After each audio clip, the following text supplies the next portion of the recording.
Good morning. I need to sort through those jackets. That looks crazy. Um, I had a great weekend. It was quite lazy. There was a little bit of reading. I read Sam McCleave's. That was an interesting one. I'm a big fan of his books, but I haven't read them all in order. There is an overarching story to his crime novels. There are some, long running threads, but in general, you can pick them up whenever and wherever. However, there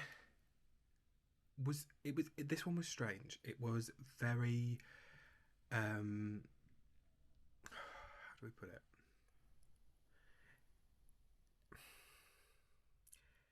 It was good. It felt almost like we were playing into stereotypes a little bit. So the story, if you haven't read it, you haven't heard anything about it. Um, Simon McCleave's Snowdonia series follows a detective who lives in North Wales, around the Snowdonia area. She actually lives near Wrexham, and all of the stories take basically all the murders take place around North Wales. The thing that I found tricky about this one was there wasn't a murder.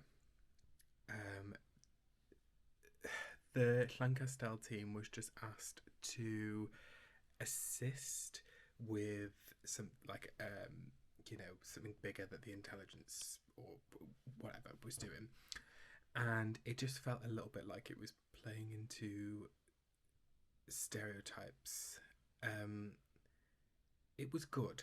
It was just it's not my favourite so far, but with crime authors write so many books.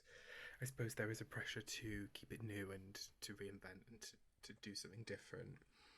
That you know you're not gonna love everyone. This was quite early on in the series as well, and it's interesting to see that I feel like if anything, the quality has really strengthened, and the types of stories being told have gotten more interesting as time's gone on. So I really do appreciate that. There's something cute I have to show you is these cat sheets that we got from um, Asda, and as you can see, our own little black cat. Oops, sorry, I moved into the bed then. He approves of them. So something that I wanted to talk about was Juno Dawson's human rights. I'm still making my way through it. So far it's fantastic. I don't know why this one's taken me longer. I think it's just because I had a super busy week, so I went for something quite easy to read in the meantime. Look for a short formulaic crime novel. Generally, really enjoying it. Excited to see where it goes. Already quite taken by, like the. I won't give any spoilers. I'm going to stop myself. But I will check back in at the end. Maybe I do a spoiler and a non-spoiler video for that. But I've also been watching And Just Like That, and they've just announced that they're finishing the series on this two-part finale. And I have such mixed feelings about it because it is terrible, but I enjoy how terrible it is every single week. Like, it is just such a joy to watch. So I think I will be quite sad when it finishes. The thing that I find frustrating is the series has been quite dull the first half, but then the second half I felt has been so much stronger. And to be honest, when I say second half, I mean probably the last third of the season has been a lot stronger. The writing's been better, and it has felt more like the old Sex and the City. So I find it really interesting that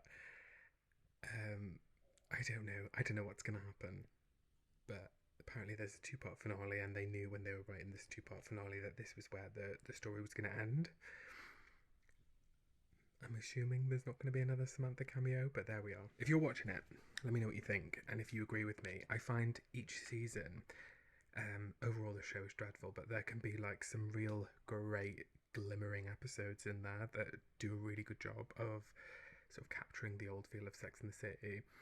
It's almost like there's no quality control with the writing. Like, there's different people writing, and personally I feel like a lot of the problems with the show, feeling so sort of like odd and all over the place, could be fixed with Carrie's one being more like the episodes should be more thematic, and then Carrie's voiceover can tie them together because that's what the old show did so well.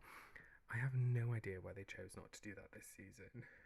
why they chose to hardly have Carrie write. I mean, she's writing a novel, so we're getting sort of bits of that as, you know, narrative, but it doesn't work. I think they should have had Carrie briefly did a podcast, and that would have been a great opportunity to sort of reintroduce that voiceover. They're talking about issues as they're happening on screen, but then they also just that went nowhere, and it ended like an episode later. So it's really weird that they don't seem to be able to pin an idea and just stick to it. Everything that seems to go well that they bring in, you're like, okay, yeah, I can see this fixing the issues with this show. They just die the episode later. I don't know. I would love to know what Michael Patrick King, like what is going on in his head when he's writing this show.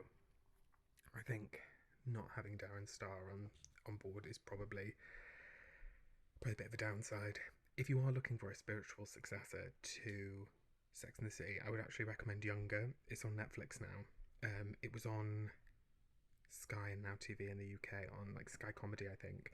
And it is a great half-an-hour comedy drama about a woman who lies about her age to get an entry-level job in publishing because she just cannot find a job because she was a stay-home mother.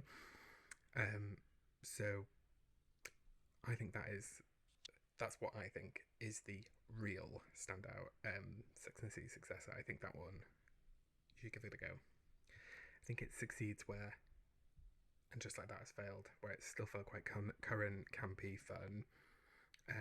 It's finished now as well, so there's like 7 seasons to binge. So yeah, let me know what you're reading,